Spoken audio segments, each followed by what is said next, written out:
let her tell it. People on the streets say Sabrina speaks. Tune into the show, she will let you know. Tell all your friends and family.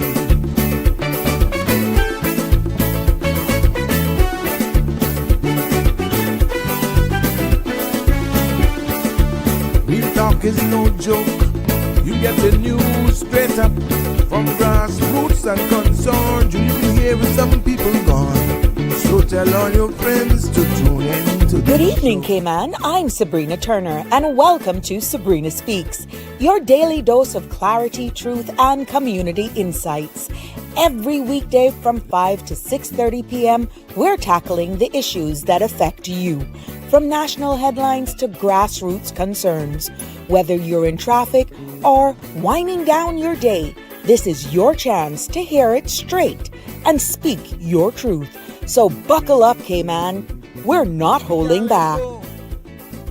This is the show. We gotta let you know. Now we got to go.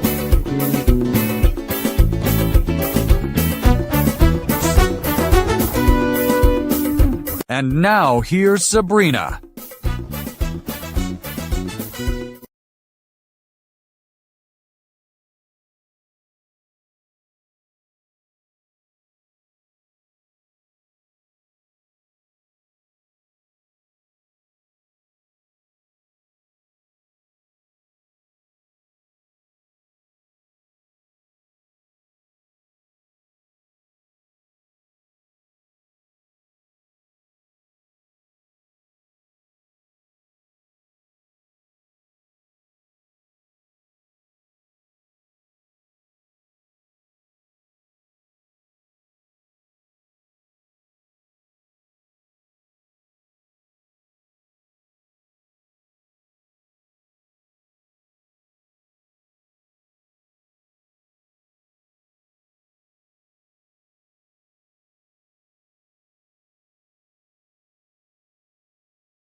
For you. Yes, that is what it's about.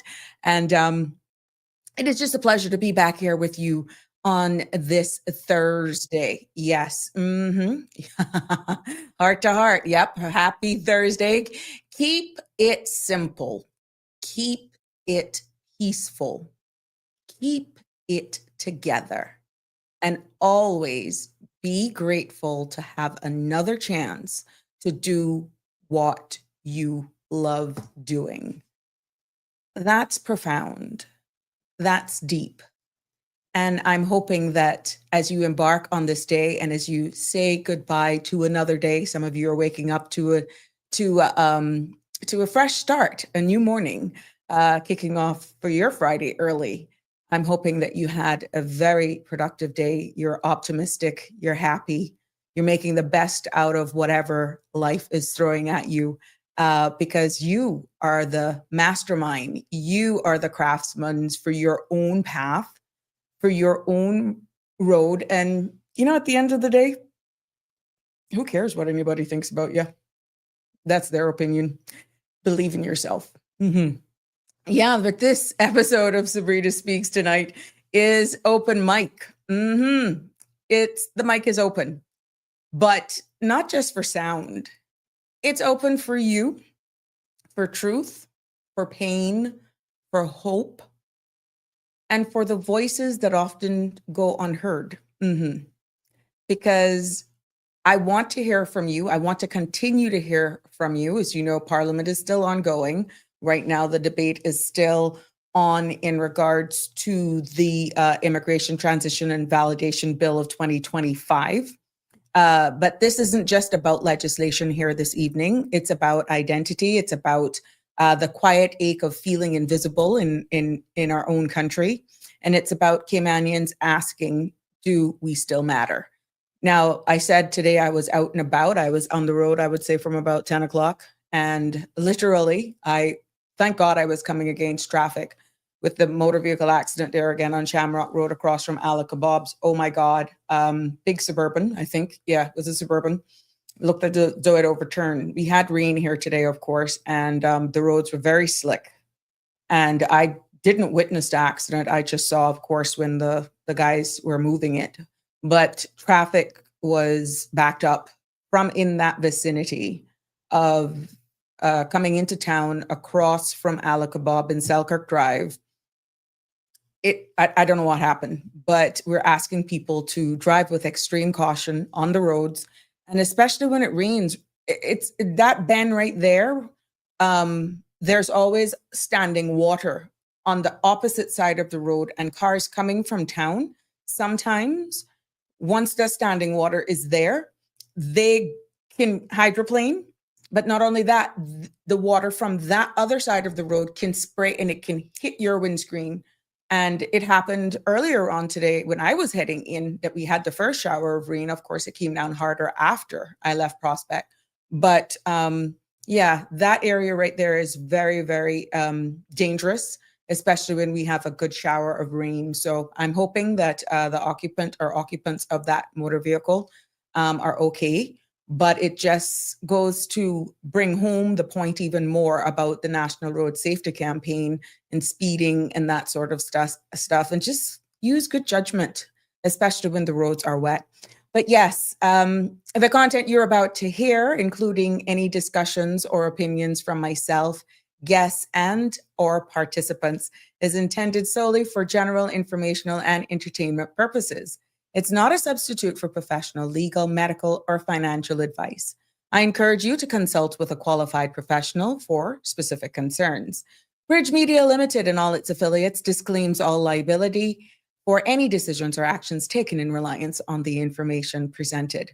345-936-8255 is the number to call to be a part of the discussion. Like any other of our shows, you are welcome to call in. We want to hear from you. As a matter of fact, I love it when you call.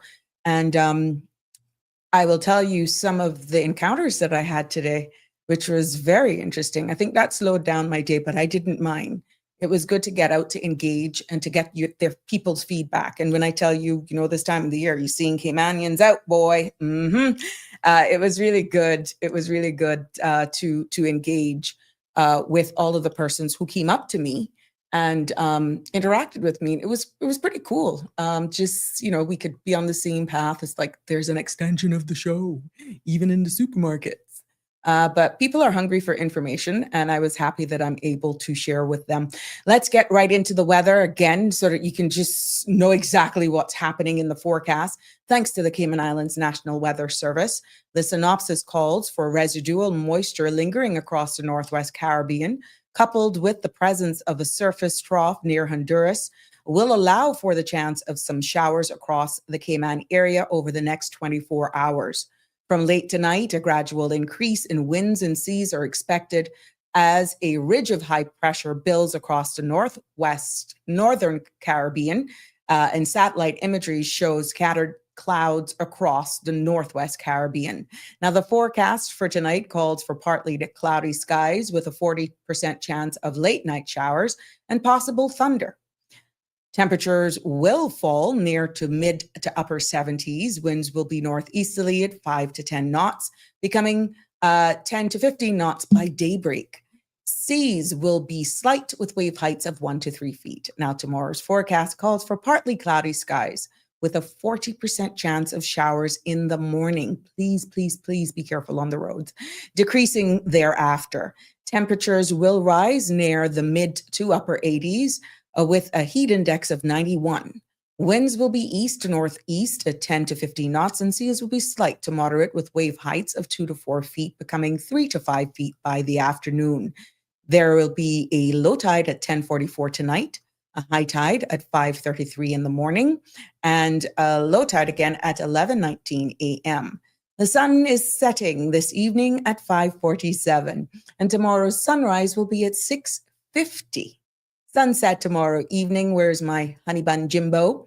At 5:47 tomorrow evening.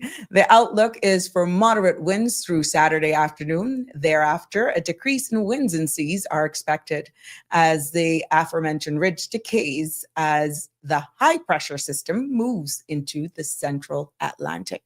Boy, that was a mouthful, but you know exactly how to plan for your nights, your days, your sunsets, whatever they're going to be.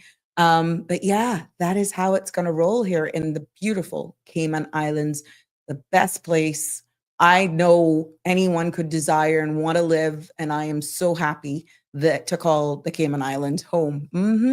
Well, you know, I found one birthday girl.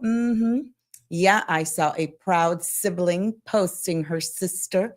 Yeah, happy birthday, Rosanny. Weatherford celebrating her birthday today. And I'm going to do this on behalf of your sister, Tisha. Yes. And from all of us here on the Sabrina Speaks family, wishing you a happy birthday and many, many more. And for anybody that I have overlooked, again, and you're celebrating a birthday today, happy birthday from all of us here. You, I come into you. Just help us celebrate with Tisha's sister today on her special day.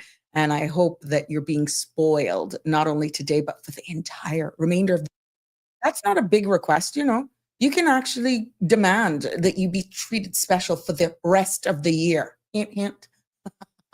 All the best to you, my love. Yes, yes, yes. Oh, you know how we roll here, girl. I gotcha. I gotcha. I will fasten the side on your page, so I just pulled a picture. Hey, darling. Good evening to you, my sweet. How are you, Miss Stephanie? How are you, my love? Happy holidays. Yeah, you got to take extra care and caution on the roads out there. It's really bad. And with everybody out, you know, doing extra shopping and that sort of stuff, there are luncheons that are happening. There, again, some organizations, some departments are actually having parties at night, and some are actually doing luncheons. So there's a lot of additional movement on the road this time of the year. Just be extremely, extremely careful on the roads. Hey, my love, Iva. How my Milo girl? Damian Henry, always good to see you. Oh, upgrade to professor now. Good God. Thank you. I acknowledge that, but I'm far from that. I am just so happy to create this space for dialogue, but it does not matter. It does not give the value without your feedback, without your participation. And I will reiterate, my opinion does not matter here. I am here to create the space, to deliver information, and to ventilate issues, and we solve them together, air it, discuss it. And I can tell you, they're listening. They are listening. And you're not going to get everybody liking you. No, we know that. Some people may not even like the style of how I delivered the show. But the mere fact that I have held my word, that my opinion does not matter on this forum, because this space is for you guys. This space is an outlet for you guys. And of course, I will bring topics that is out there, that's topical, with what's local, what's regional. I've even spoken on things that has been regional as well. But you will never hear my opinion. I'm just bringing it to the forefront. My opinion does not matter. I'm creating this space. So if that is the atmosphere that some viewers may want, where my opinion is concerned, I'm sorry, the wrong space for you. Go someplace else. I have been a woman to my word when it came to when I started this, that this space is for you. We will learn. We will definitely share topics and explore them together and educate. And that's why I love your participation, every single one of you, Danny, Mr. Balika, Siobhan, everybody, because it's good to get all sides in their opinion. And you're entitled to your opinion. We just want to make sure that we keep it respectful, and this is the space for it. But I am telling you, they're listening. Marshall, it's always good to see you. Hello, Miss Dorothy. Connie Bonnie, how are you? Jim, please check in. Remember, you don't want to go back to the naughty corner for Christmas. The two of you, the two of you. Connie, I don't understand. You divorced a man, you threw out all of his clothes. I was the only one that's loyal, but you still want him to check in. You see? Oh, you women. Some of y'all, you are something else. Hello, Annie. How you doing, my love? That's right. Here, my friend. And I will continue to be the class proud. Keep all you laughing, you brute. Danny and them had you going last night, though. You said what? There was a lot for you to absorb. I got that feedback today. Just let me just now that I've pretty much acknowledged. Hey, Miss Gina, how are you, my love? Oh God, you go, girl. Go boyfriend. How you doing? Christmas coming. I now got one word to say to you.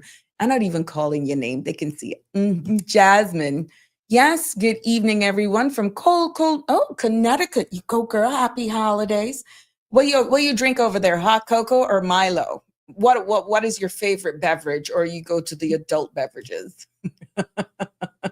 Now that we've gotten this and we've acknowledged all of you, thank you for joining us. Thank you for being a part of this space. And like I said, 345-936-8255 is the number to call to join into the conversation.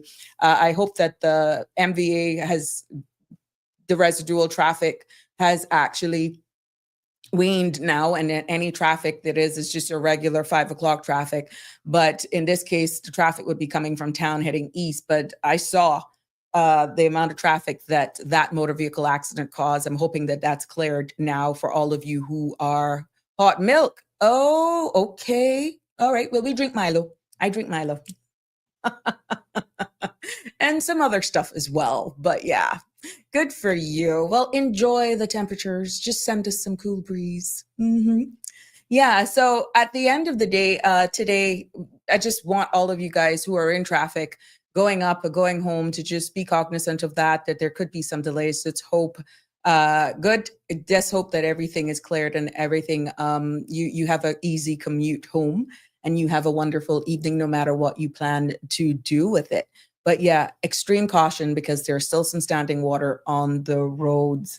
I was out and about today, as I said, for those of you just joining me, and I did the big thing of grocery shopping. I really wanted to get it out of the way, and I didn't want to do that this weekend or even into next week, unless if you're real Caymanian, I'm quite sure a lot of you have already probably gotten your meats already seasoned and all that good stuff. I just needed to do general grocery shopping. And for the 3 places that I had to end up going, that's how bad it was. I want to thank everyone for coming up to me and just acknowledging the show. I was humbled. I was like, you listen to me? And the conversations that ensued, the amount of respect and the feedback received was, thank you. We're learning so much. We want to thank you for taking time to do that. And then of course, there were the infamous immigration questions, that sort of stuff, and scenarios. And then what came with the exception, and I must say I interacted with straight up to stop and talk in the aisles with a total of at least 10 people, right? And at the end or during every conversation, besides me being Sabrina and just doing my thing, at the end of every engagement, they went back to the immigration amendment bill that is being debated. And everyone, not prompted, said, it's too late now. Oh God, it's too late. You hear it from the first and the second one, and then it becomes a pattern, all different locations. And I'm going to tell you straight. Price right, Foster's, Camana Bay, and cost you less. 3, yeah, I had to hit all 3 because some got what I need, what I didn't have, and yeah. It is, you shop for price. You shop for And it was amazing. Then I stopped at the gas station too, and I was engaging. And everyone not related said the same thing. And you could see them actually deflating. And for the record, I met up with some of the first settlers, Jamaicans who came to Cayman that I knew for years, and some who are leaving, not Jamaicans though, at another location. They're going to be rolling over in March. So I said, what are you going to do? Because I know this is the only home their kids know and that sort of stuff. Oh, we're leaving. And we were just catching up. And what was unique again, even from Caymanians, it's just too expensive. And we're concerned. We're concerned that it's not, we can't afford. Respectful. One actually teared up because this is home. They recalled the relationships, the friendships that they've made here in Cayman. But that was profound, in a sense where these are people whose kids, and they wanted from day one, even though they were on work permits, they wanted their kids to go to public school, but they just couldn't because of the condition of their work permit. They wanted their children to actually mix with Caymanians. And they felt that the only how that would be possible, and that's if they had the privilege or the rights to be accepted in our government schools, but they understood.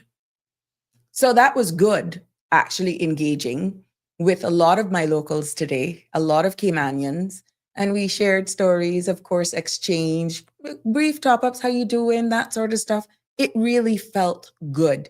And you push your cart and you just engage. People give you a smile. I guess they're recognizing me. And then when they realize, then it's good show. I like you.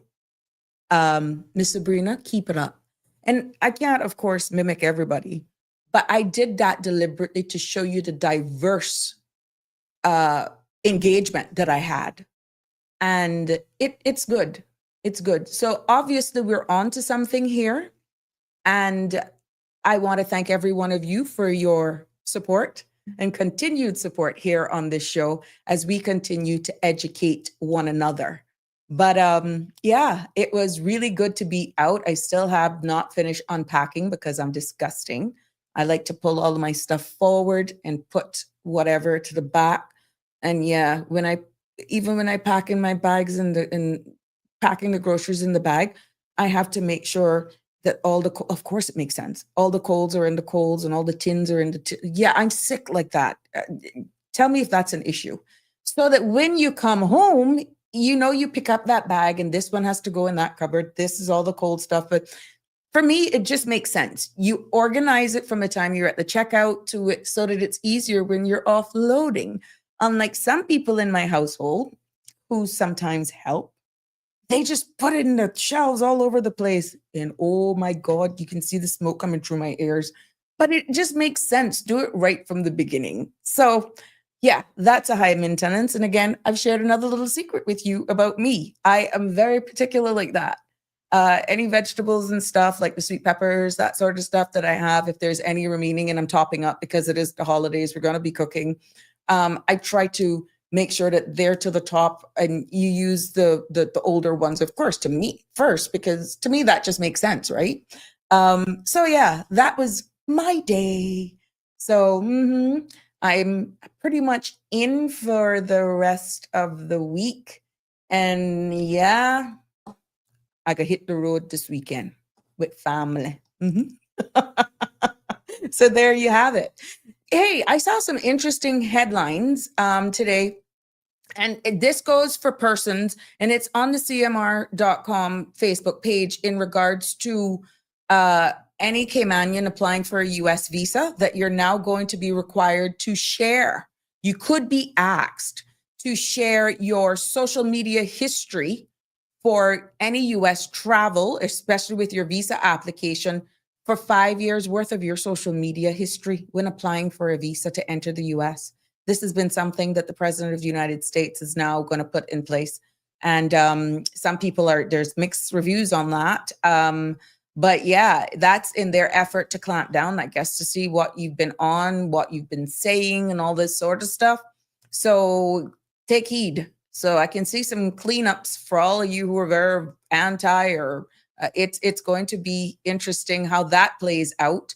But for anyone who's applying for a U.S. visa, Caymanians or visitors, whatever, anything for an application to gain entry into the United States, you could be asked to provide 5 years of your social media handles for them to peruse your what you've been doing. So that is something to actually be considered.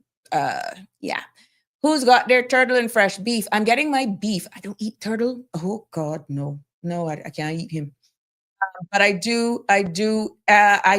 Esther, I'm not so sure.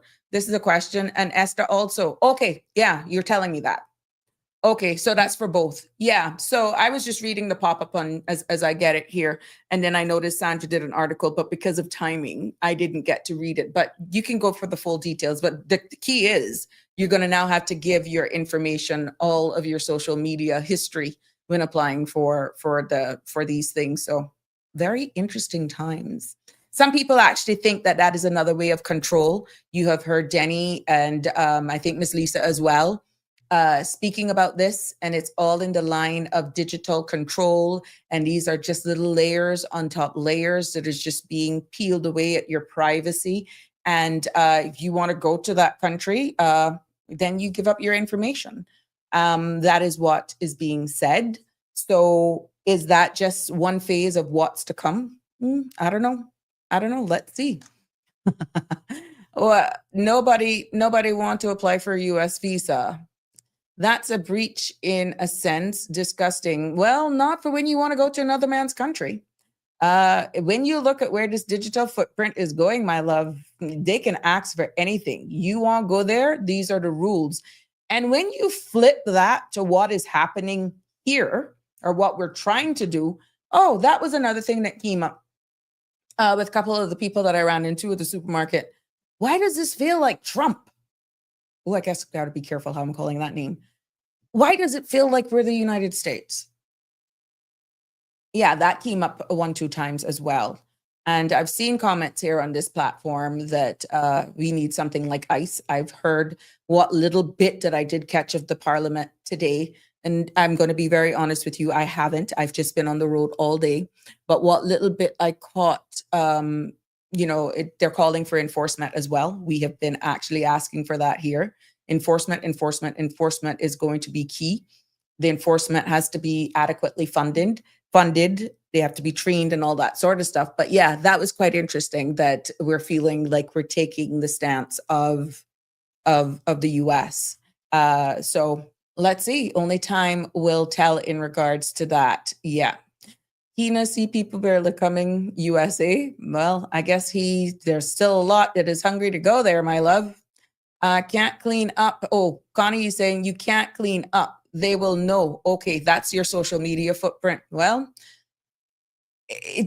everything is censored right now. Even here in this space, you have to be guarded because all it takes is someone reporting and you could be removed. And that is control, freedom of speech, that sort of stuff. I mean, what we've been doing here is more education, bringing an awareness to people what's happening. But that's about it. And it's not because we're not going to get into some eventually or at some point in time, there will be, like now, this is very topical because immigration is very topical still here in the Cayman Islands because it's ongoing. And I think people are really feeling that they have lost the ability to have their voices heard or feel as though they value. But at the end of the day, we're seeing this happening in other jurisdictions as well. What I'm feeling is that now it's only recently that locals have been really paying attention. Caymanians, natives have been really paying attention and bringing it forward the way we have done in discussing it. Me being nonpartisan, just delivering it, how I interpret it. I'm just putting it out there in the public's domain, what is being proposed to put into law here in the Cayman Islands. So if some people are feeling that this is almost feeling like another jurisdiction, i.e. the United States, let's see if that is the case. Are they being inspired? Is anybody, if other jurisdictions are trying to combat illegal workers, that sort of stuff, but it's how it's done, I think, is what people are actually are concerned about. Yeah. So at the end of the day, it is this and everywhere else is right now trying to curtail immigration. And we're seeing it also in the UK. We're seeing it regionally as well. So let me repeat, at no point in time has anyone ever on this space said that we did not need immigration reform. It was actually the space where we were saying it's how it's being done. And I just want to make that abundantly clear that even in the House, what little utterance I'm hearing, or what utterance I'm hearing, is that everybody is in support of immigration reform, but there are just certain areas are not going to achieve exactly what was being asked. I will also reiterate the fact that this has nothing. I have no skin in the game when it comes to political parties, when it comes to this space. I'm just delivering. And again, it's working. We have created that environment where, and I am so happy that you are actually engaging. So where we go from here, will there be consequences at the end of the day? I don't know. We just have to wait. We have to wait and see. And just in all, let's see the outcome of it. Yeah. Good evening, caller. Welcome. How are you? Well, fine, thanks. Yeah, Sabrina, I'm just thinking, does everybody in Cayman now have to have a little drive where they have their radio calls, so that when they go in for, if you're a sort of person who needs a visa, when you go to the embassy, you give them all your phone calls to Sabrina Speaks, to the Cold Heart. That's why, sir, Mr. Malika, that is why I keep it non-partisan as a host. And that is the greatest joy, because I have only been professional. I have only been diplomatic. Now, to tell you that sometimes inside of me don't be bubbling, it does, but that's not the environment that I'm creating here. And I must say publicly, you have received a number of compliments today, Kenny, Denny as well, from persons that I engaged with. And they applauded yourselves, Danny, Siobhan, and some of the other persons who even comment on the different platforms for their participation. So I'm telling you, people are listening, even though they're not commenting. People applaud you for taking time for your contribution, and you add that level of understanding, more so to the fact that now I think yesterday's episode and the day before, with the whole civil servants now being allowed to work in the private sector, that is scaring the bejeebers out of people. And they're like, so why can't they just slow it down? But bottom line is, when they're realizing now that they're debating this very same bill on the floor of Parliament, they're like, well, it's too late. It's too late. And you can see them just deflating. You see them deflating. Yeah, you see, this is, well, first of all, it's always good to be appreciated. I mean, I'm the old Catholic boy. I'm no longer Catholic, but I was brought up pretty much in a Christian environment, and I still adhere to a lot of the beliefs. And I was told that when you are part of any society, make a positive contribution if you can. Because if you do not, actually, that is sinful for you not to make yourself available. So I live by that precept. But on top of that, some of the names you mentioned there have inspired me as well. Another person you'd mentioned, of course, is Lisa Prendergast. Yeah, Lisa. She's another one who I've interacted a little bit with, and I really respect her views as well. Even they didn't remember Carrie's name, and they said, Even Oh. Kim and Brock got a representative, and boy, we learning from her. Yeah, and Carrie, see, I mean, she's very passionate, of course, but she's got a lot of content. I remember way back when she was she hosted one or two shows for Woody Da Costa on Crosstalk, and she invited me over, and I you know, we spoke about some issues there. And one thing that I always compliment her about, particularly on air, is that she's got one of the best voices you can ever have. You know, a lovely voice. Yeah. So what's on your mind today? Have you been listening? Because I've been out and about getting references and, you know, taking all the love for you. Well, that's you are vicariously receiving the praise. Well, that's good, because you also deserve praise because of the way you direct the conversation. It always helps that when we call in, some of us are kind of opinionated. It always helps to have somebody balance there.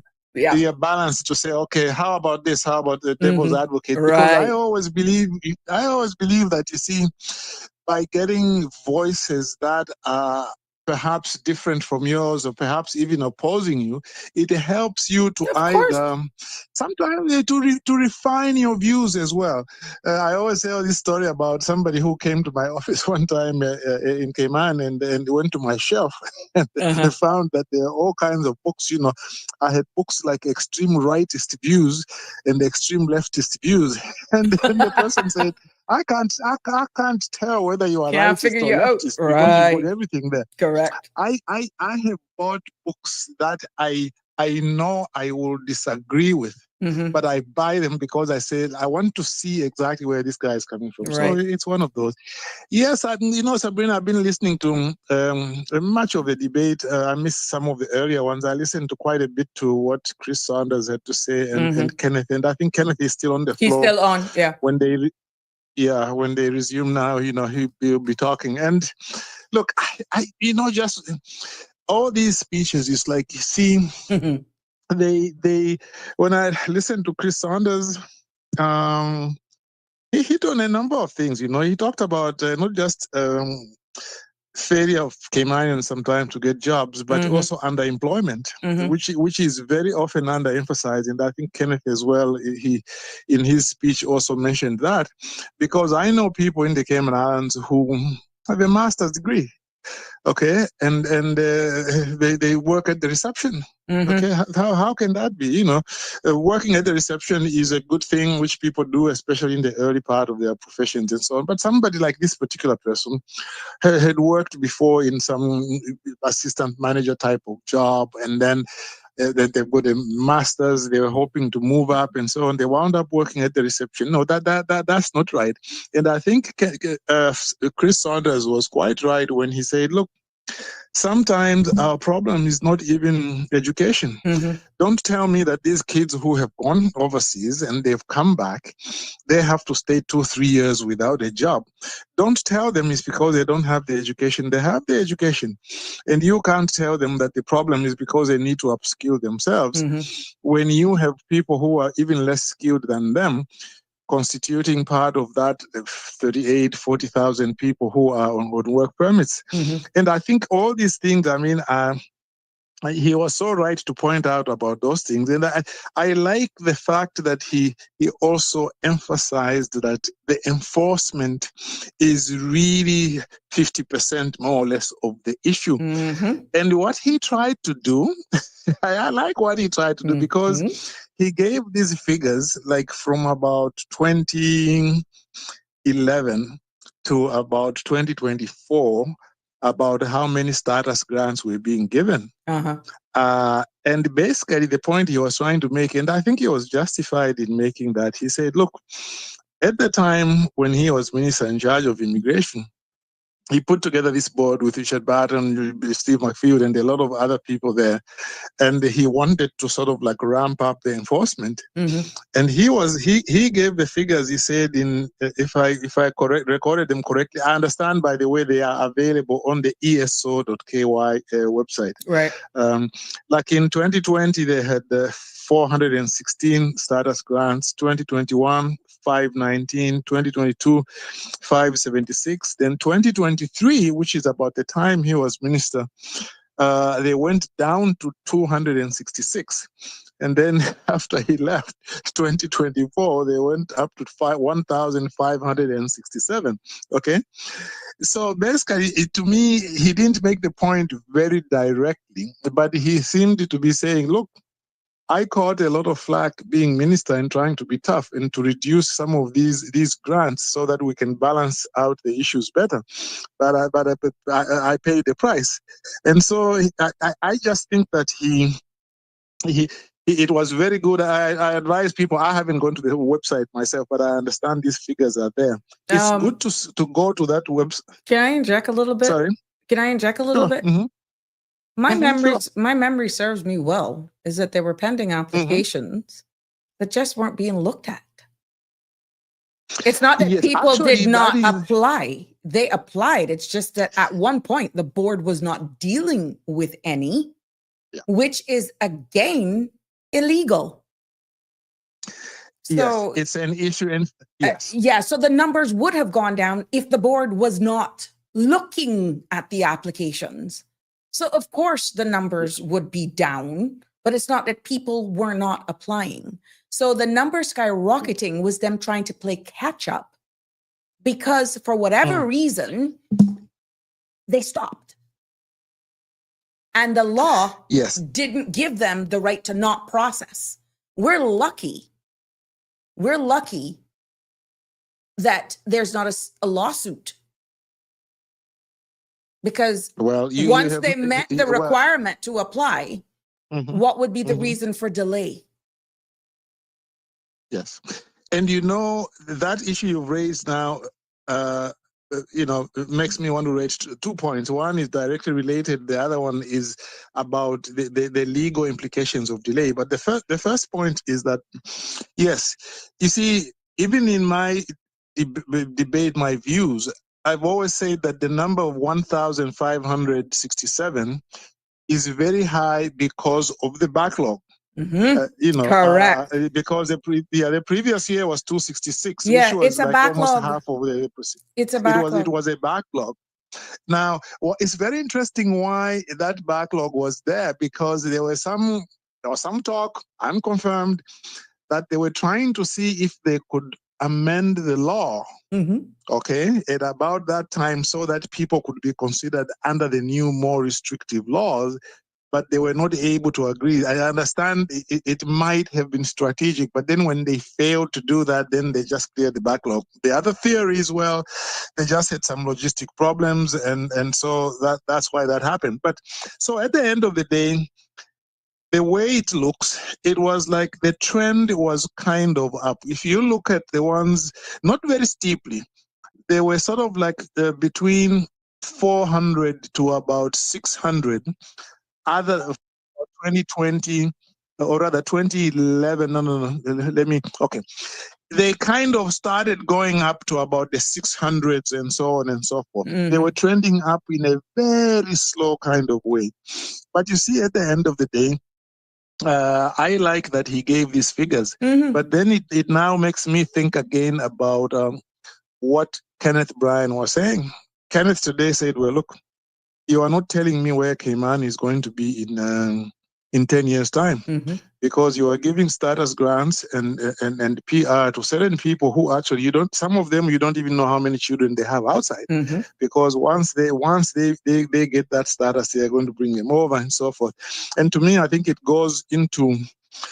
dovetails with what we are talking about in terms of in the past, how much grants you have given, as well as this issue of, do you want to grant more status than the natural Caymanian birth rate? So you see, they are all saying that and so on, but just I would have loved answers to some of the issues that have been put out there. But let me mention something. I'll come back to immigration, but let me mention something before I get away from what Chris was saying. He touched on something relating to committees of parliament. You see, what he said is something which I have also said some time back, Parliament, doesn't really scrutinize in great detail, if at all, a lot of these reports which are laid on the table of the House. Like, the deputy governor will get up and say, "Oh, this is a report from the civil service. I lay it on the table in the house. Do you want to debate it?" Or, well, there's no debate. I would like to thank my colleagues for their tacit support. Mm-hmm. So you find all these reports, a report from the ombudsman, report from the DPP's office, then the judiciary, all those, generally speaking, in a proper parliament. And this is the point he made. He said, if you want to be a parliament, be a parliament. If you're a proper parliament, you'll have committees which scrutinize these reports. For example, one very common committee in the UK and other Commonwealth countries is a Committee on Government Assurances. The Committee on Government Assurances, you will know that, having been a parliamentarian, is that every time you see a minister gets up and says, "Oh, yes, we will look into that and we will report to the House. We will look into this. Okay, we can't give you a direct answer now, but we'll get back to you." Mm-hmm. But there is no mechanism To where follow you through. can formally do that. Exactly. It's just the minister sometimes says, "Okay, fine, I'll go to the minister's office," or the backbencher will say, "I'll go receive." No. Once those assurances are made as to what they will do, this committee compiles all those promises.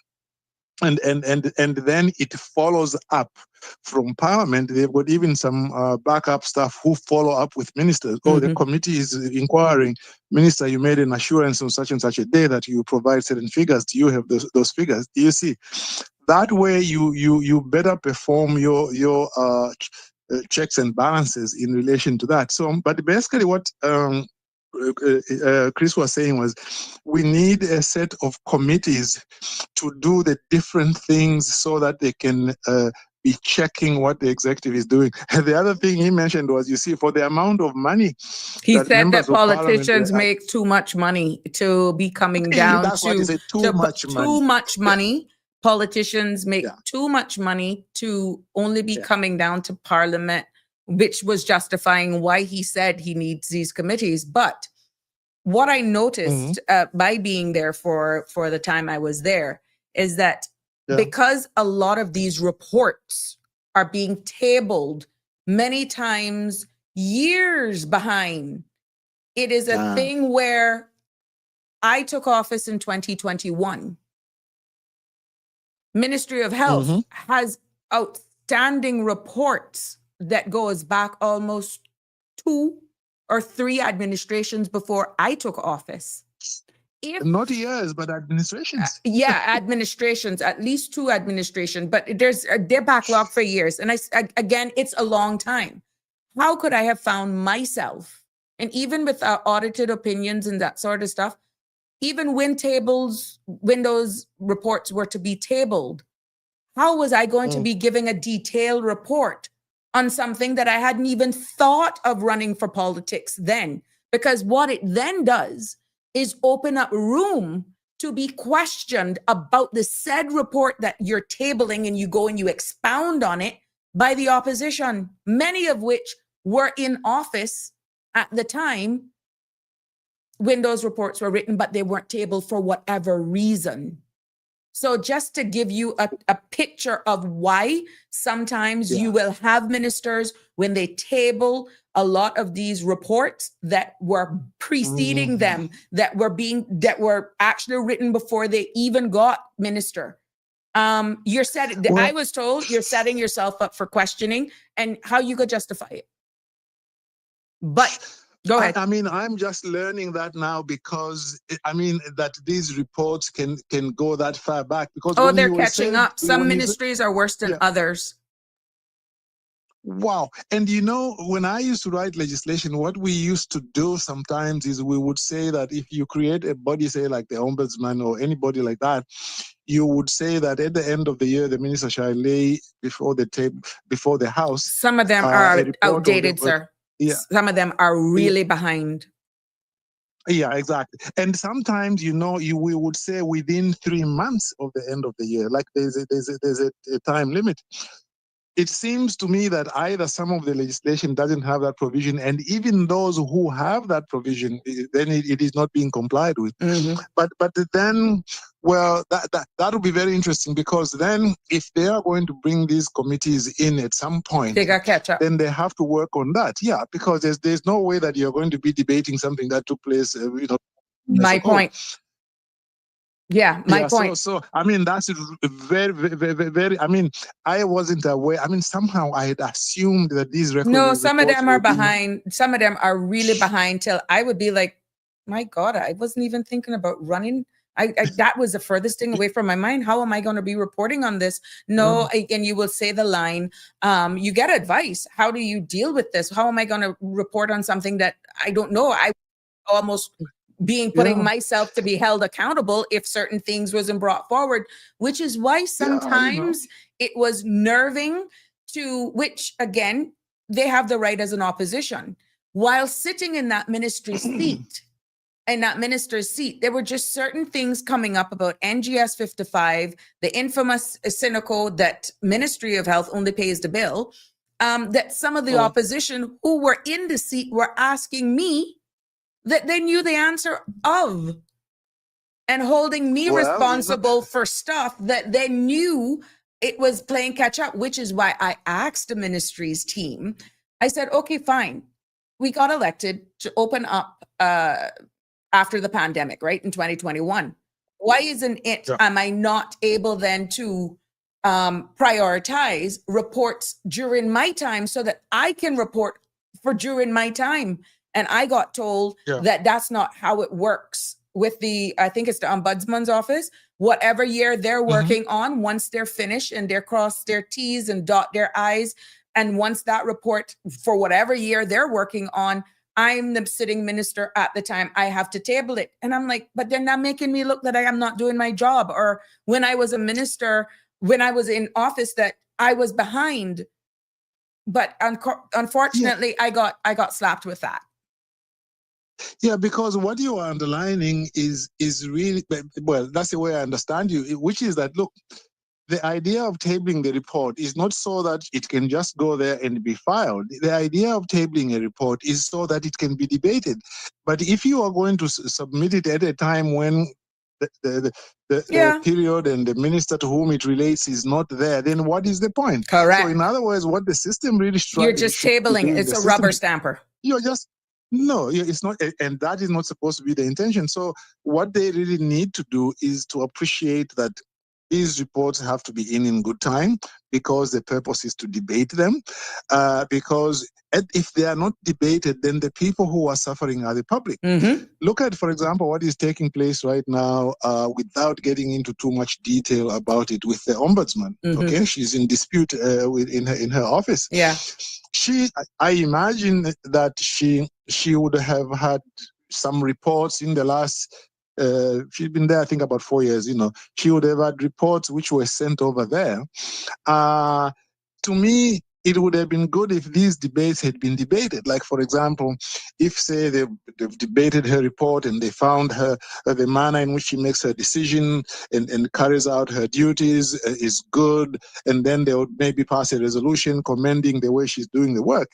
Then if somebody comes up and says, oh, she's not doing her work properly, people will say, hey, look, her reports in Parliament are always looked upon as having been properly done, and she's been doing her work well. So you see, this is how you hold institutions accountable. Look at, for example, also the office of the DPP. It has had a little bit of controversy. They sometimes have prosecuted people where the complainant didn't want to proceed with the matter, and sometimes they've not prosecuted certain people. Right. And those are reports which, once you go to Parliament, they are supposed to be debated. I mean, the Parliament is not supposed to tell the DPP who to prosecute or not, but they can look at what the trends are. And say, well, look, we don't see that you should have prosecuted this one and that one and that one. What is your policy? Tell us what your policy. If your policy is not there, then you need to work out a policy. Correct. You see, that is the way it's supposed to happen. But at the moment, we are left with the talk shows, which are valuable. Like when this young man, the 17-year-old young man, his case is now in court, and he was arrested for inconsiderate driving. Yes. Which in his case was splashing water while he's driving, that was inconsiderate driving. So those are issues which should find their way into the report of the DPP. And at some point, the parliamentarians should have a chance to be able to discuss that. I really think that is something that needs to be looked at. There will be issues, of course, this is a small parliament. You can't have too many committees. In big parliaments, they have got committees which have got as many members as the members of parliament in Cayman. Okay, so you have to do that. It's like, I don't know, when you were a minister, did you have cabinet committees? Yeah, we had committee stage. Yeah, we had different committees. I was HR. At Parliament, yes, I was HR subcommittee chair. But I know in Parliament you've got some, but did you have cabinet subcommittees? No. Committees of cabinet? No. Exactly. I found also when I was in government, there were no committees. And part of the reason was it's so small that how many committees are you going to have? 2 people with a committee and so on and so forth. Now there would be times where two ministers would have to work, let's say, on a particular project. Then they partner based on the close connectivity of the ministries and departments. But to say outright committees, no, not like how it is at Parliament. No, not for cabinet. And then, like they were not structured committees. They were sort of like ad hoc. Based on the subject, based on the project. Yeah, and then I don't think that you can criticize that because it's a small cabinet, and you don't create institutions unnecessarily unless they are necessary. In the case of Parliament, they may need 1 or 2 committees, to be able to deal with certain other areas in addition to the committees that they have now there. But otherwise, it's been very interesting, this debate. I mean, I heard that everybody from the government side spoke today. That's weird. Again, I was out shopping. I was out doing my own stuff. I've never heard of that before. I mean, they have a right to support their minister, but it's a little weird. Yeah, like I guess because of the nobody wants to be left there to say you never spoke in favor of Caymanians about the immigration stuff and so forth. Okay. So I think that was the reason. I found it very interesting that Kenneth mentioned that 4 of the MPs now in the government were actually against drastic immigration reform when he was in government. I mean, he specifically mentioned the Premier. And the health minister, as well as 2 councillors. He didn't mention which councillors it was. But basically, he was trying to say, look, you are now talking about this immigration matter. You came to it late. And in fact, I know that in the recent past, you were not in favor of it. No, he says they could not bring immigrants. What little I caught of that, because like I said, he's still talking, was that they could not bring proper immigration reform because of the 4 cabinet ministers that left. So it tied them from major national issues. Yeah. Yeah, But immigration reform, he can't say that me being one of the 4 that resigned as a cabinet minister was against immigration reform. So I think you misunderstood what he said. He said that they couldn't bring it forward because of the 4 who stepped down from cabinet. Oh, I thought that when he was talking about the health minister, I thought he was talking about the current health minister rather than when you were health minister. I think he mixed. Okay. Whatever happened is a spillover now, but from then, what I did hear is that certain legislations that they would have wanted to bring forward, they were shackled because, or they were slowed down because of our resignation. Now I hear what you're going to now. If other conversations ensued afterwards, then he said that after I switched off or I was down. Okay.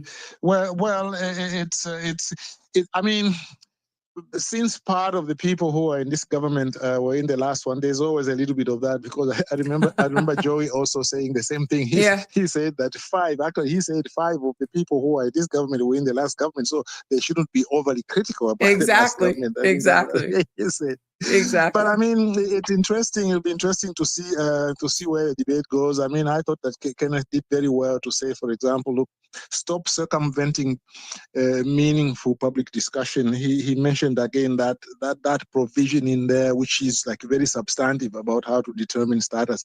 He spoke also about marriages. He was saying that the provisions which they want to restrict, people who get married, like the way they want to extend the period of time, he was a little bit uncomfortable about that. But he had some other good points. For example, he said, I understand that the director of work or some director there will have a discretion to revoke certain statuses.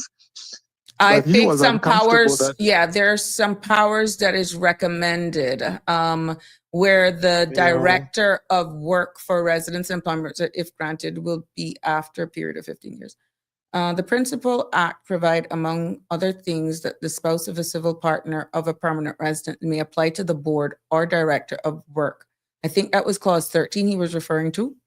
For residence and employment rights. I think I stand to be corrected. But what I got, because I was wondering, because we've been going through these causes one by one, I can just hear a bit of what he said and kind of have an idea which cause he's talking about.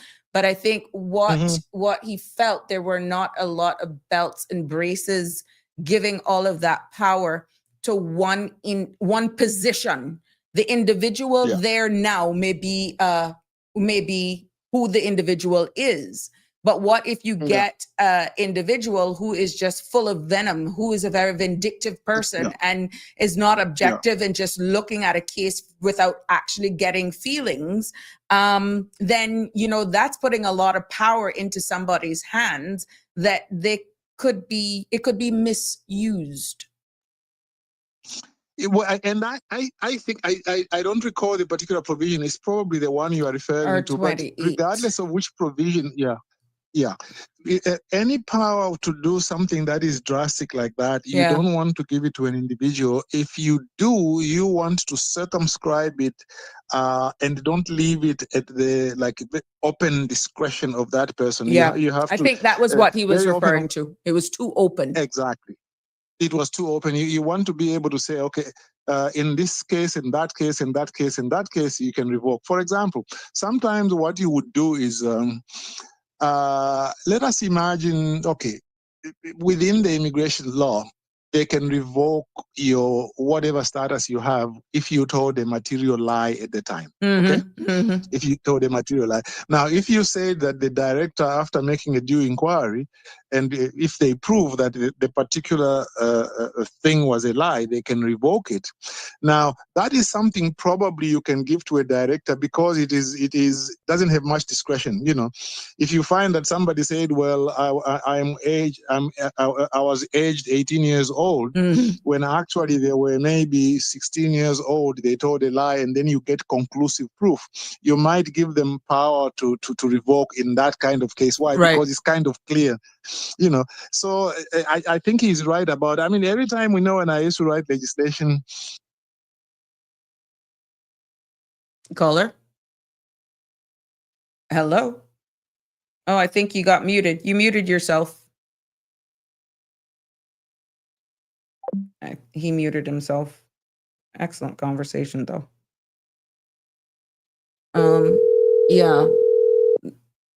Georgetown Central was really referring to all the power without guard. You muted yourself accidentally.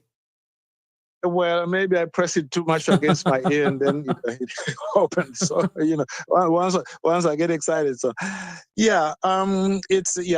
discretion's always, you want to be careful who you give them to, what the nature of the power is, and a lot of times you want to circumscribe the discretion.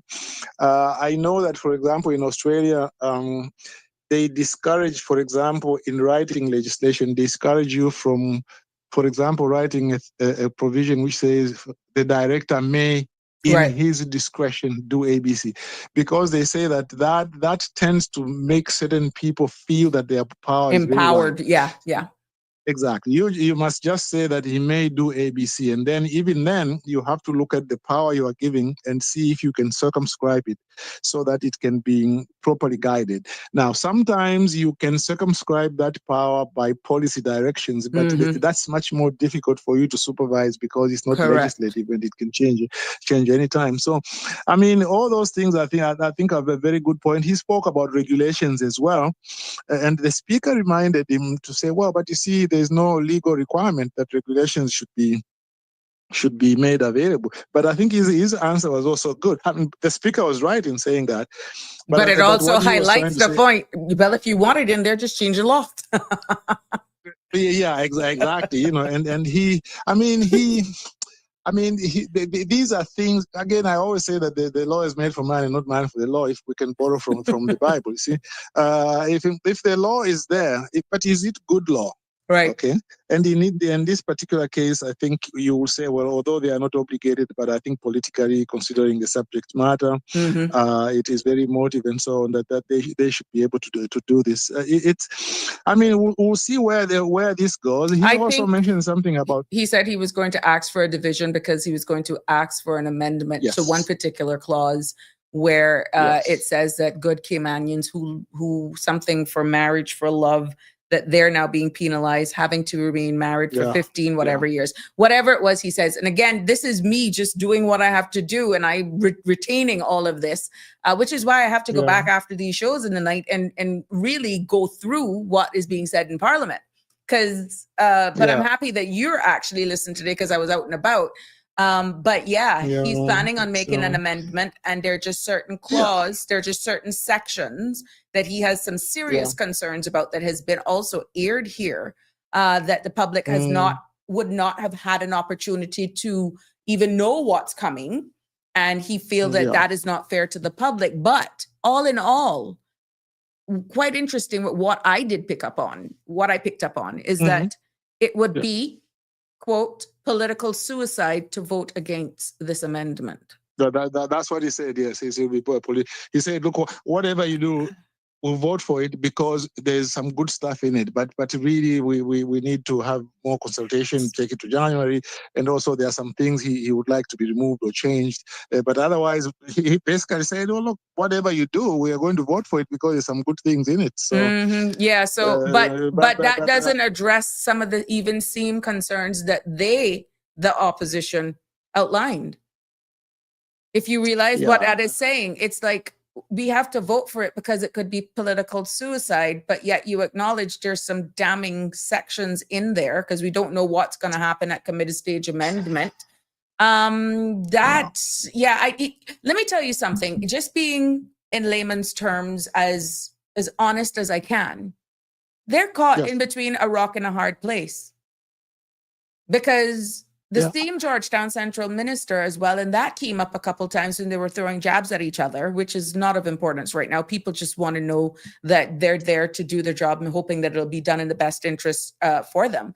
That he's one of those that had this big billboard crying for immigration change as well. You understand?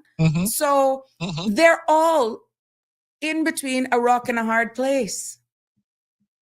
And that's the accurate description because, look, if you say I'm not going to vote in favor of it, yes, you will be interpreted as opposing even the good things that are in it. But you're not protecting Caymanians and that sort of stuff when there's some gaping holes in it that you're still in the same vein killing Caymanians.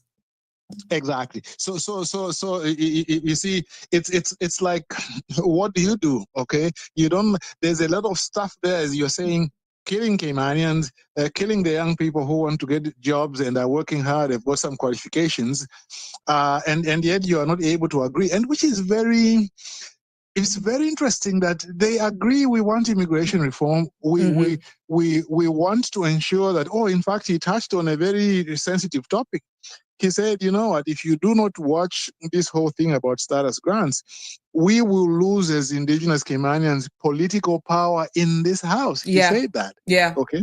Now, if that is what you are trying to prevent, together with preventing being a minority, trying to sort of like pull that back and so forth. If that's what you are trying to aim at, then why aren't you listening to these people who are saying you must put you a cap see? on guns? Yes. Yeah.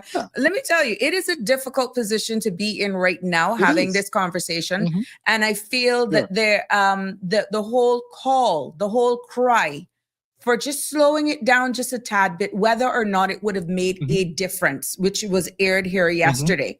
People are saying, now that we're in tune, now that they're almost apologetic for, some people didn't even know that there was a meeting at Mayor Miller Hall. Some people, they didn't hear about, the town hall meetings. Not everybody listens to certain radio stations. You see what I'm saying? And not to say that a good campaign was not done, or whatever you want to call it, that was done. Public consultation. Yeah, public consultation. Nobody's not saying that it wasn't done properly. But were people paying attention? It's and this was something that came up in a conversation that I had today in the store. I said, the sad thing is, and I've said this even while in Parliament, it looks as though my people only become vocal on bills when they're being debated on the floor of Parliament, because they do not attend the public consultations. And you could see the individuals just looking and saying, I said, this is why you need to understand, for example, this is what I'm saying to myself afterwards. And I'm like, oh, but I'm saying these things like they should know. Honestly, you would be floored how much people just do not understand the operations of how it works. By the time that get on the floor of Parliament, what it would have gone through, how you could have participated. We say it as though everybody know it. People are just taken up with different things in their lives.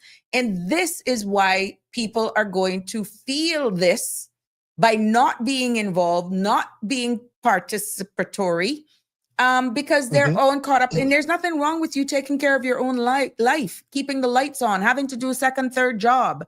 But where do you strike the balance, caller?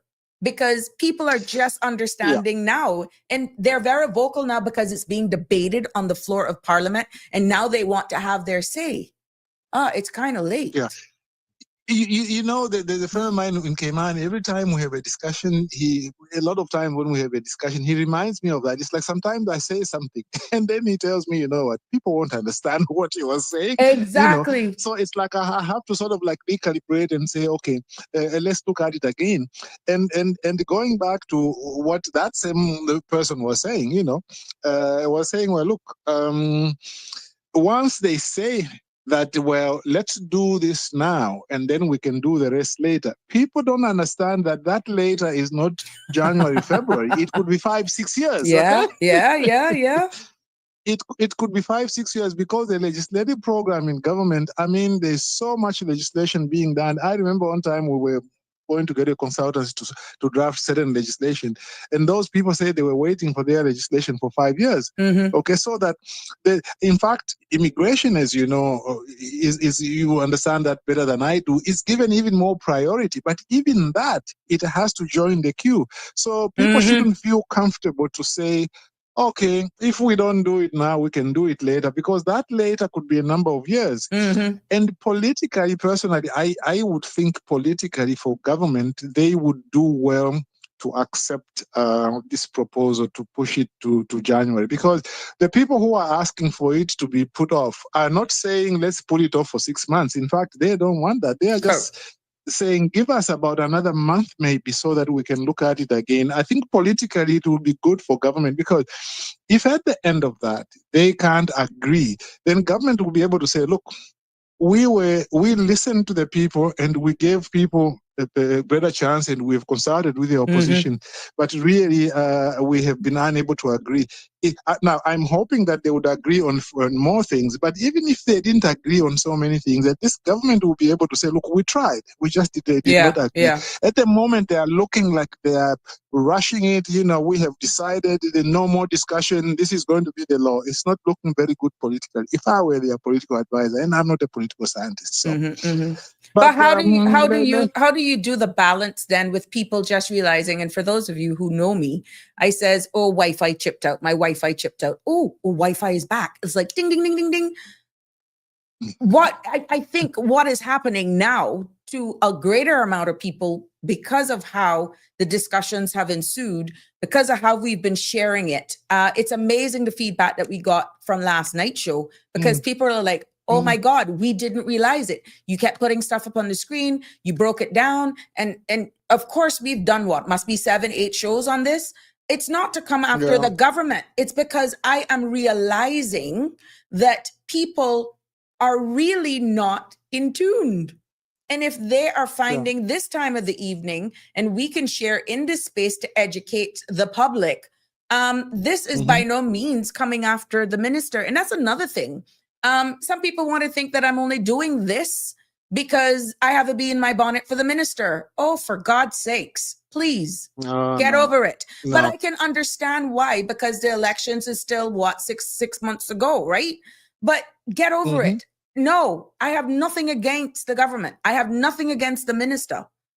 I am just delivering and creating a space. So stop that foolishness. We're educating. It's like I'm being chastised for, in some spaces, for just trying to deliver or interpret for education purposes in layman's terms to the public.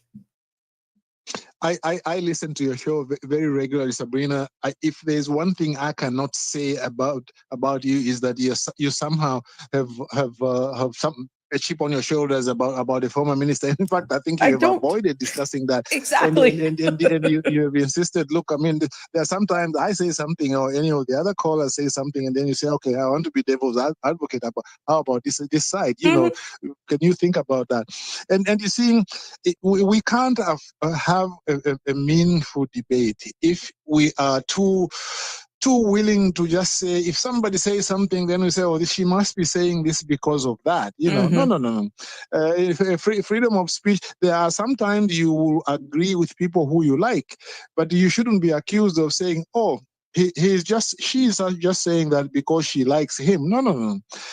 We should be free to say things. Yeah, which is why I'm nonpartisan, because you can't say, oh, well, she's only going to speak to Balika because that's her friend. No, I have taken a neutral tone. The space is here for all sides, and I'm more than able to host all of them and still deliver what we've been delivering here. Yeah, exactly. And you know, it's very interesting. Let me mention, talking about, you know, how we try to share what we have experienced in life with the public. Let me share something which is connected to what Kenneth was saying. He said, well, look, there is going to be a declaration that certain people will have to make every year. Yeah. But you are not telling us what they are going to be required to declare. Now, usually, as you know, that would be in regulations, but again, then the regulations haven't been seen. But what I would like to sort of like share with the public is that forms, sometimes you need to be very careful what you put in them, even if they go in regulation. That's why when I used to write legislation, we always used to insist, if you want to prescribe a form, come to us, we'll have a look at it, because sometimes you will ask information in those forms which violates people's human rights. Okay? Because, for example, like in places like Canada, some places in the States and so on, you can't ask somebody on a form what their religion is. Right. Because you are interfering with them. There are certain questions you can't ask because they interfere with the right to privacy. They might be not legitimately related to the purpose of the form. And a lot of times as lawyers, we want to look at the form and through the prism of human rights and other rights, so that we can that way we can tell you whether you can ask that or not. Right. And for the same reason, the public also need to know sometimes what will be asked for in the form. I know people in Cayman who have been fighting with public institutions because the public institutions have been asking for things sometimes which are not even in the form, which is prescribed. And then they say they want to put in the form to demand something which is not prescribed. And yet the law requires it should be prescribed. And so forms can be very important. So I do understand where Kenneth Bryan is coming from, Yeah. both from the general aspect that we should see the regulations, and also that it's important for us to see what you are going to require. Okay. One time, Sabrina, I was dealing with a piece of legislation. I won't mention which one since I'm still bound by government secrecy. There's a piece of legislation they were trying to do, and then I asked this person. I said, "Can you tell me the reason why you want this legislation?" And the person wrote back to me and told me, "You are just a drafter. You are not supposed to be asking what the reason is," and so on and so forth. I was in a good mood, so I wrote back to them. I said, "No, actually, the reason why I'm asking you this is because there are certain rights to property under the Constitution. But those rights property with derogations. In other words, you can interfere with them so long as certain things are satisfied. So the only reason I'm asking you why you are proposing this legislation is to see whether the reason for asking for this information comes within one of the derogations." You see? And yet the person thought that I was actually trying to help him, but the person thought that I was interfering in policy making and so on. But when I explained that to them, and also I showed the guidelines that we had to show that the drafter is supposed to be given the full policy reasons, because the policy reasons may be legally significant, the person accepted that. Now, by the way, that's one of the things I was trying to teach in government, but I never got a chance to teach many classes. I taught some. So. Right. But Otherwise, what would you say to the fact that it is now a general consensus, of course, based on what we said earlier on, that it's going to actually pass with some amendments, obviously amendments. So it's going to be interesting to closing, because the minister now has to do the closing. Yeah, the closing statement. Because now, and I think you remember they still show the committee stage discussions on TV, do they? I remember there's a part where they go through certain things and they do it clause by clause. That is supposed to be public, if my memory serves me well. There's a part where they actually go through, they come out of the whole sitting now, and then they go into committee stage, and that's where you can, it's more relaxed a bit, and then you go through it clause by clause, you read the bill, you go through each section, and you make sure, and any amendments, then you, under the various sections, the standing orders, you then make the necessary amendments. It's that time that you can possibly have some questions being asked. So and I like it that they do that public now. I think if you go back far enough, they used to do that, in private. Yes, the fact that they do it, the fact that they do it publicly, even if it is committee, that is really good, because at least we can get a little bit of a chance to hear what those 17 amendments are. Although it's too late to change anything. Wow, it's funny you said that. Look, Sabrina, I mean, this is very useful. Well, today you've also given me a little bit of a lesson, because this is why I think people like yourself, who have been outside the system, have been in the system and come back, you learn certain things, because I didn't realize that those reports are like some of them. There like was an exercise. Remember now, there was also an exercise in order to do a cleanup. But of course, some ministries are much bigger than others. And then I know people hate to hear this, but COVID as well. And then it was a case where there was a point where there was short staff, and I'm only telling you what was told to me, because I'm like, okay, but just cover the time that I'm in, because then you understood the importance of bringing the cabinet paper, talking about, and of course you'll have it in a synopsis form as to what the report contains. But then you wouldn't have known, because that, first of all, would not be under your administration strategic policy statement. It's nothing about what you wanted to do. And then here you are now having to table this on the floor of Parliament. Oh, stick a pin. Remember when 2021 that we got elected and everybody thought that we had gotten elected and given ourselves a raise because it had to be reported?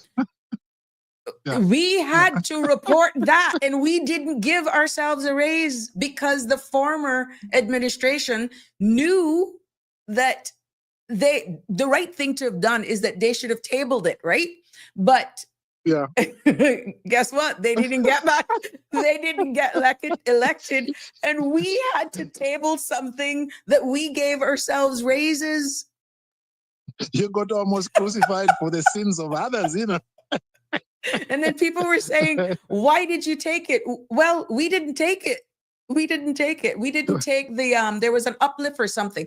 Again, I'm mixing up. Yeah. I could be mixing up the two, but there was also a cola, I think, that we did not take. And but the whole thing about tabling these things brings back the point, because we had to table something that we did not do, but in the public space, we gave ourselves a raise in 2021, which was not the case. No. Well, it's good that there's no death penalty. You would have been gone, you know. Exactly. But I mean, for people to understand that, it goes right back to why you will have ministers who are now tabling reports that could have been from another administration, because they're just now cleaning house, getting caught up, because it has been brought up in the Auditor General reports, years and years of being a backlog. And whoever's sitting in that ministerial seat now, they have a constitutional mandate to deliver that on the floor of Parliament. Yeah. Making it look like it's what you did. Yeah, and you know, some members of parliament can be so hard to say, well, come on, you are still technically responsible because you are in the seat. Yes. But, I mean, as a factual matter, it's unfair. Correct. You know, yes, you have to answer for it, and you have to explain what the problem is. But at the end of the day, you were not there when it was being done, you know, and you were not part of the decision. Correct. But well, that was Sabrina, interesting. It was very, very interesting and very educational for me as well. I have to get back to the MPs and see what they are doing. You know, maybe we can have some further food for discussion tomorrow. All right, let's see. Oh, one more comment, just in case you want to weigh in on this. Tartarian said, people had ample time to open their mouth and speak up. It's not the government's fault. It's the people's fault, who don't care to pay attention of what is going on in the islands. What would you take away from that? Yeah, that one, I think there's validity to it. There are some people who don't know how the procedure is, therefore, so they don't know where to speak. But it really, if you didn't go to any of the town halls, or you didn't send in things, yes, I agree with that you know, that messenger, you know, that we have to pay attention. You have to make the effort to pay attention. You don't just wait and say, well, I hope that it will flash on your computer. You have to go to the government website and say, okay, what is there? What is under the Economic Statistics Office? Where's the bill? And you have to reach out to your MP, like Danny was saying, I think yesterday or day before. Reach out to your MP, like, be proactive and go out there. Don't expect that they are going to always, you know, like, directly contact you. I think that person is right. We should always make the effort. It's our government after all, isn't it? It is. So. Thank you so much. Always a pleasure to have you here. Take care, Sabrina. Always a pleasure. Same here. Yes. Cheers. Tomorrow, God's fair life. Yes. Take care. Yes, there you have it. So it's quite interesting, and I agree with some of the person's. No, not agree. I agree with the comments that you made here. To be honest with you, seeing it now from both sides, where you will have persons who you will go out, let's say, and you will say, "Do you know this is happening?" I don't know, child. I don't know. What are you talking about? And they're having a total conversation, a big conversation about a national topic, but they're oblivious of what's going on. And I agree with Tartarian that we as Caymanians need to be a little bit more involved. And I feel that one of the biggest mistakes that we are making, honestly, is just tuning in when it's Parliament time.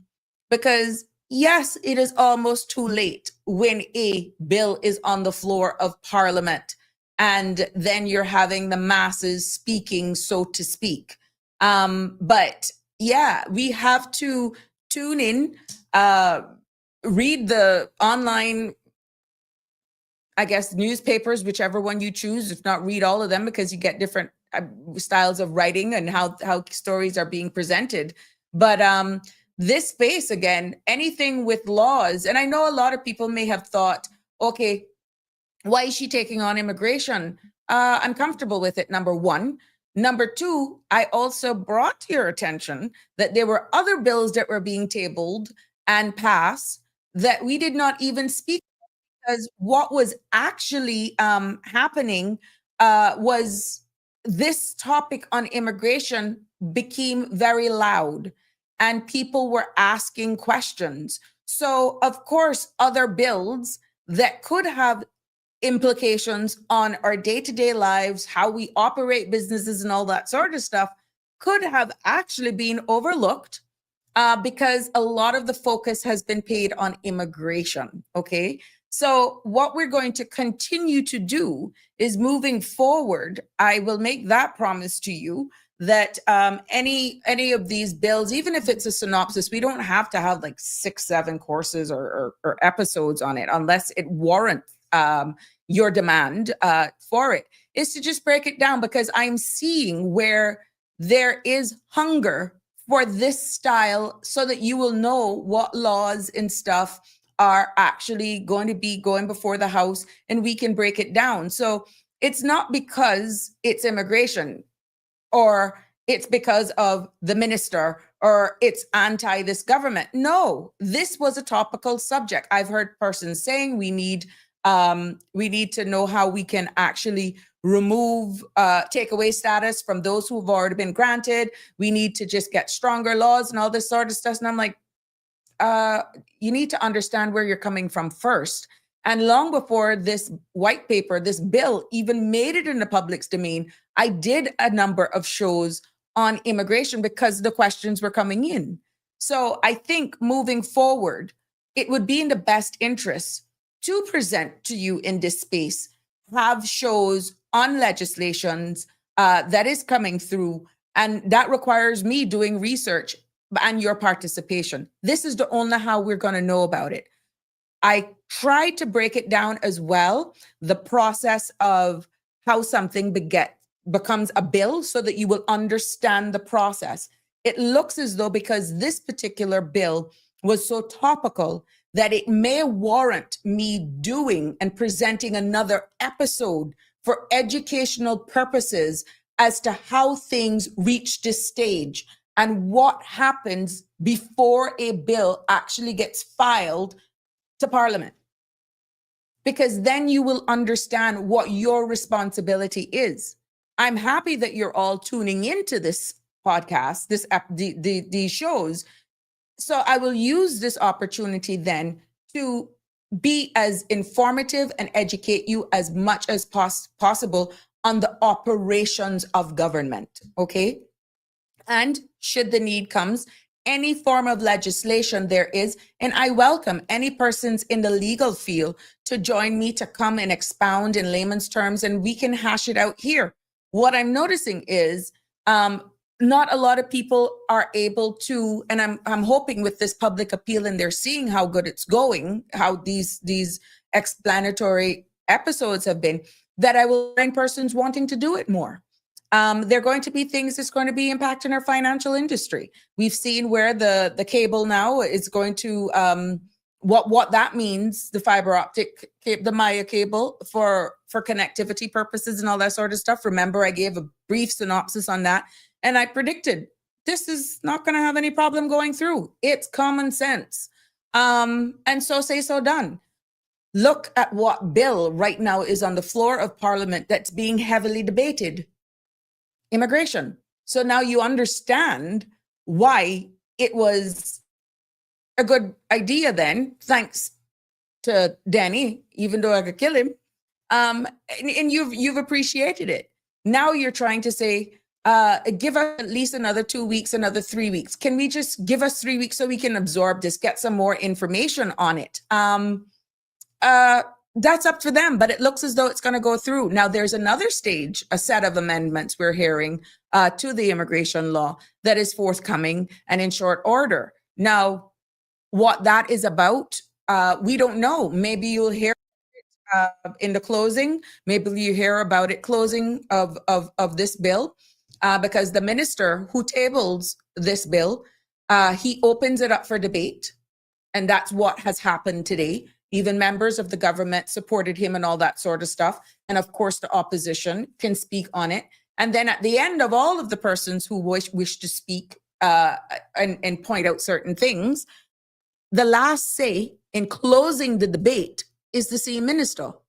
Now, all of this time, his team and himself would be making keynotes in order to wrap up and sometimes to answer certain concerns that were aired, certain issues that were aired in the debate, and then that almost like a closing argument. And then it goes to a vote. Yeah, at some point it goes to a vote, and then it goes back after the vote then, and it's passed. Then you go to the committee stage amendment sometimes with these things. Again, I'm just trying to give you a synopsis, but I promise you, I will go through it step by step for you where the standing orders is concerned, because I'm getting that a lot of you have no clue. And some of you really, until you hear the discussion now, like, we don't care. That's what they're there to do. But now that you're seeing the good, the possibility of bad, what can I do? We just want them to slow it down. We're not saying to end it. You're feeling like, oh my God, we missed an opportunity because guess what? You didn't invest the time. So unfortunately, these are the consequences that you are going to have to pay. But I will let you know here exactly. I'll break it down how the steps go from the idea or the wishes of the government for a specific bill or amendment, how the instructions are given, how it's then come into a caucus paper, how it goes through cabinet, how it goes through the whole process. I will walk you through all of that until it gets to the floor debate. That's the only how we can break this down, because in the next, 3 years, because April coming will be year one. So in the next 3 years, there's going to probably be a lot more amendments coming. We've heard the minister say so himself. So if you understand the process now in layman's terms, you will know when that trigger comes, we have to listen. When is the public consultation? Are they going to do an online forum? Are they going to be on CMR platform? Are they going to be on Sabrina Speaks? Are they going to be here? Going to be there? We all have our different styles in delivering our shows. And this is why it's good for them to just explore all platforms, because we do carry different audiences. But I make that promise to you for 2026. I'll keep on the legislation. If there's something that comes out, I welcome persons to give their feedback in laws and that sort of stuff. I think somebody had a previous episode that said I needed to go through one other law. Please, if you're in tune, leave it in the comments so that I know exactly which one that is. I think it was Damian Henry a little while ago, something, I could be wrong, but there was one particular one that I think people were crying out for, and just time would not allow me to do it. But if you're tuned in today and there's a particular law that you want us to go through in layman's terms, just leave it in the comments. Good evening, Danny. How you doing? Not bad. You sound like you had a day like me. Yeah, I missed most of your show, actually. Well, I'm going to publicly tell you like what I told Mr. Belika. You got loads of compliments today. People love your contributions. You and Mr. Belika and Siobhan, and even Carrie got kudos today as well. So people are loving your contributions. Congratulations to you all. Well, I appreciate that, but I have to ask something now. When am I going to get some feedback on people's thoughts so that we can hear what it is that we need to be talking about? Well, that's what I just asked. So it's going to be interesting. I said it here and I will say it up until the 19th. Give me your feedback so we can build it for 2026. Understanding now, of course, this space is taking shape and what people want. And we're willing to do it. We're all game. I just want to make a couple of quick comments. Go ahead. When you were talking about the government being in a difficult place, Mm-hmm. I don't think they're in a difficult place at all. Mm-hmm. I think it's fairly simple. If people are asking for the more time to have proper public consultation about the contents of the bill, then any wise government would say, sure.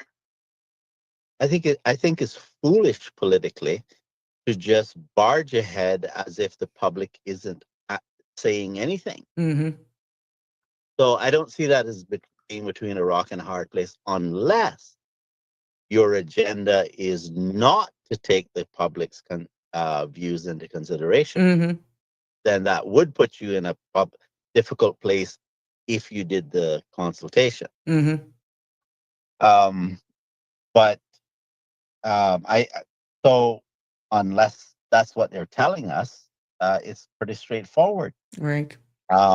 It's not unreasonable. In fact, when you write government and you're looking for a response on something that might have a degree of difficulty for it, Mm-hmm. to it, they might think that it's okay to not respond for like 6 months. Mm-hmm. Like, so after that period of time, then they start saying, well, maybe it's starting to get unreasonable. Mm-hmm. So you're telling me that the short period of time that we're being unreasonable in expressing concerns about the bill? That's nonsense.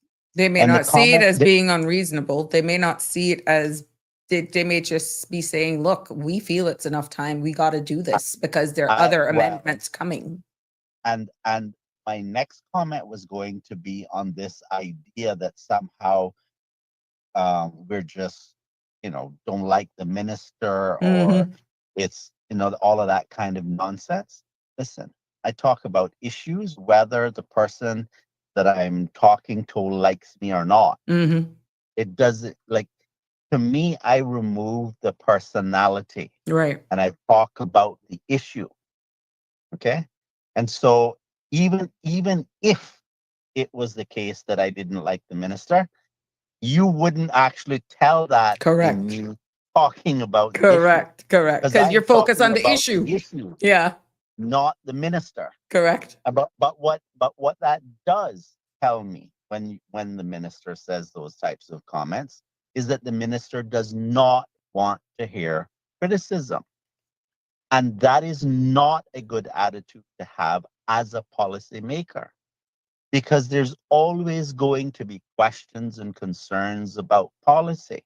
Mm-hmm. That is the push and shove of debate. In fact, when Billy was talking about freedom of expression, think about it for 1 second. If the only thing we said each day was, "I agree with you," "I agree with you," "I agree with you," boy, would that be a boring show. Oh, it would. Okay, so one of the primary reasons for which you have conversation is to resolve conflict. Yeah. Okay, so in most instances, if you have a useful issue to raise, you're saying, well, we have this challenge here. I think that we should resolve this challenge in this way. And then the other person will say, well, no, I think we should do it this way. Mm-hmm. And so just because you have disagreement doesn't mean you have to have hate, Right. right? But if it can be shown that what is happening is that you absolutely do not have any regard for people's opinion, then perhaps you shouldn't be a policymaker. Because that is not a consistent with the principles of a free and open democratic society, right? And there's a reason we have a right as a freedom of expression, and you think about freedoms not as something you can do. Mm-hmm. Don't think of it that way. Think of our freedom to express ourselves as a restriction on government, because that is what it is. Mm-hmm. In other words, when the government is doing something or saying something, they have to respect our right to freedom of expression to say, I agree with you. I have a little concern here. I have a question. I'm deeply concerned about this, whatever the opinion happens to be. Right. The government cannot tell you you can't have that opinion. So to suggest that you just don't like the minister, that's why we're coming up with these things, is sort of like a backhanded slap at the right to freedom of expression. Because they can't directly come out and say, sit down and shut up. Shut up. Yes, yes. Then they Right. come in a different form. Right. But I've seen all of this before. I don't worry about it too much.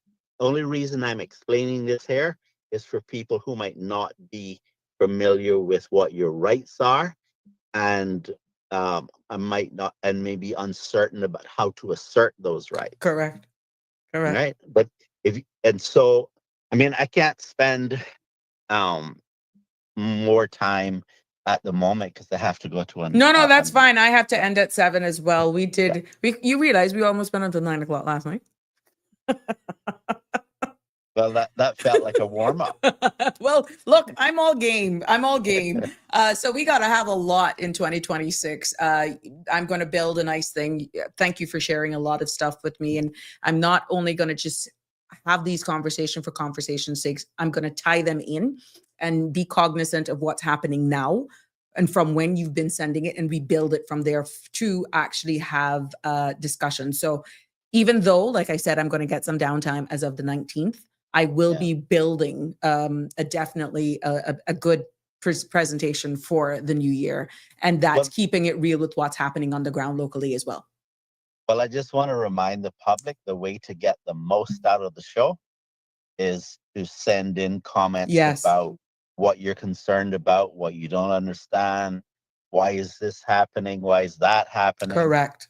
And that will give us something to chew on. Correct. And like I said, 9368255, there is you can WhatsApp your concerns or questions there. And Sabrina Speaks, the number 12, is the email at gmail.com. So I will post that again afterwards on it. But people know sometimes I get the messages late at night and I said, can you take a call? Because it's easier for me to just explain to them. But yeah, the space is definitely building. And I feel so proud of you guys for just contributing. And all sorts of people came up to me today. I hit Cost You Less, Price Right, and Foster's Camana Bay. And my shopping trip was extended because of engaging with so much people. And they brought up your name all the time, Mr. Balika, Siobhan, and Carrie. And you're like, they're applauding you. Lisa too. Sorry, Lisa as well. Pretty much you guys, but you were front and center, you and Mr. Balika, because you guys come across like professors and I'm just staring the ship. So yeah. Well, even though some may think I have a bee in the bonnet, but they refuted that. They're like, no, you're being beaten now because you're educating us. Yes, that's correct. That you don't be dissuaded by any person saying. Yeah, I'm not. Like that. No, that's only more encouraging for me, to be honest. I would like to take this opportunity to invite the government to reconsider their hard-headed position and to delay the vote on this bill and allow for sufficient public consultation for us to actually get things right. I do not accept them taking the position that they're just going to get on with it. Mm-hmm. And I'm asking the public again, please message your MPs and ask them to delay the vote so that we can have proper public consultation. Okay, there you go. I don't accept defeat until they decide that they're going to outright reject the request. Okay, there you go. I'm quite sure they're hearing. Thank you. Have a good evening. Be safe. Yes. It is 6:51. Caller, you can call back. You will have approximately 2 minutes because I have to end at 7. There is another show that's coming on after Sabrina Speaks. But I want to take this opportunity now to thank everyone. I know I got, 9 minutes? I want to get that caller back. But we can't go into overtime this evening. So good evening, caller. You're live on Sabrina Speaks. We can't go into overtime, so I'm giving you 2 minutes at 6:51. I just called to say happy New Christmas when I'm be long because I overseas, but pray for me because my husband got house surgery in Moffat. So that's Miss Shalma. That's what I meet up in oh no. after my nephew. His birthday on Monday, and we were sad, but now this come up, so this is the next thing. The cancer came back, so Oh no, he no, got no, a no, house. no. Yeah, he got a Okay. house in 6 months. They come back, so he got a house surgery in Moffat. He's just waiting on the appointment from the doctor now. So I'm I letting you didn't know want to we be in miss for you. that. We miss you, Michelle. Yeah, but Our thoughts, our yeah, prayers are with you. just pray for me. I Yes, hope my love. everything go okay, but I'm up All get right. quick. I don't know. Yeah. All right. All right, Okay. my love. Okay. Take care. Okay. Okay. Mm-hmm. Thanks. Sure. Okay. Bye. Bye-bye. Let's please keep Miss Shelma. Jimbo, you were off. Miss Shelma had a tragedy in her family in Tampa. Her brother or her nephew got in a motor vehicle accident. He died on the spot. So she has been in Tampa since just before Thanksgiving. She attended that funeral. Her husband is with her, and now she's saying now he has to have a surgery. So she's off island until the new year. So that's why you haven't been hearing from her. She's not here. And I thank her. It just goes to show the connectivity and the togetherness of this family. But she's not back yet. She just wanted to keep her family here in tuned. You could see the excitement in my voice, see in my face and hear it in my voice. I really miss Michelma, but I understand that she's in mourning. And now, unfortunately, she's now gripped with other bad news. But again, it just goes to show the power of the space. We can go from hard-hitting national topics to still being human and actually take time, and people entrust us in sharing their personal stories as we embark on this journey with them. So yes, there you have it. We have now come to blessings and prayers. Yes, for Miss Shelma and her husband and family. Yep. Thank you, Jimbo. She had missed you too, you know. Oh God, she had missed you. Jim, she missed you so. But yeah, we have come to an end of another episode of Sabrina Speaks. Tomorrow it continues. It's a wind down Friday, and the conversation will continue. I'm going to catch up on all this evening's today's Parliament proceedings, and I will come back and report on that. And I didn't get to cover the. I know Sandra had on her early show the e-bikes and what that means for Cayman. So yeah, the new law has changed. There's a law that's now in effect. The Commissioner of Police was on the Cold Hard Truth this morning talking about that, and come January 2026 and what that means. So you could face costs up to $2,000, and we're going to talk about all of these different costs. And maybe people are going to these e-bikes because they're realizing certain things. But guess what? We can dabble a little bit into that along with other headlines tomorrow evening. So make sure that you lock it in here. Real Michelle, thank you so much. Yes, I'm quite sure I'm posting all of this. Yeah, Connie, Bonnie, you know how we feel with our lovely Miss Shelma. Our MPs, what Darlene saying? Our MPs are known for not answering calls and messages, so they will do this the same again. Real Michelle, he was another cutie patootie. Paul Roberts, Miss Sabrina, star, thank you so much for that compliment. I try. Shaka Zulu, how you doing, my sweet? God bless Michelle and her family. Let's keep her in her thoughts and prayers. The commissioner. Yeah, he was there on the show. So we'll talk a little bit about that tomorrow. And we'll also finish this discussion, and we can do a recap of today, and we can just dissect Parliament's proceedings tomorrow. I'm not going on the road. Yay. No more adventures for me until the weekend. But yeah, you are more than welcome, Jimbo. Thanks again, Sabrina, for another excellent show. You and Sandy are very much appreciated. We love the love. Full of news and knowledge. That's what it's all about here. We're going to make it value. It's 6:56. I got to give that outro. Mwah! Love you lots. Happy holidays. Be safe on the road. Until tomorrow, have a fabulous Thursday. That's a wrap for today's edition of Sabrina Speaks. Thank you for tuning in and for being part of the conversation. Remember, the dialogue doesn't stop here. Stay engaged, stay informed, and most importantly, stay empowered. We'll be back tomorrow at 5 p.m., same time, same place, right here on CMR TV and radio, where your voice matters and your truth is heard. Until then, Cayman, take care of yourself and each other. That's it for today's edition of Sabrina Speaks, where your voice matters, your story counts, and your truth is always welcome. Join us weekdays from 5 until 6:30 p.m. right here on CMR TV. as we dive into the topics that matter most to you. Catch the show live or on demand at cmrtv.com. And don't forget to follow us on Facebook, YouTube, and Instagram so you never miss a moment. Until next time, stay informed, stay engaged, and always speak your truth.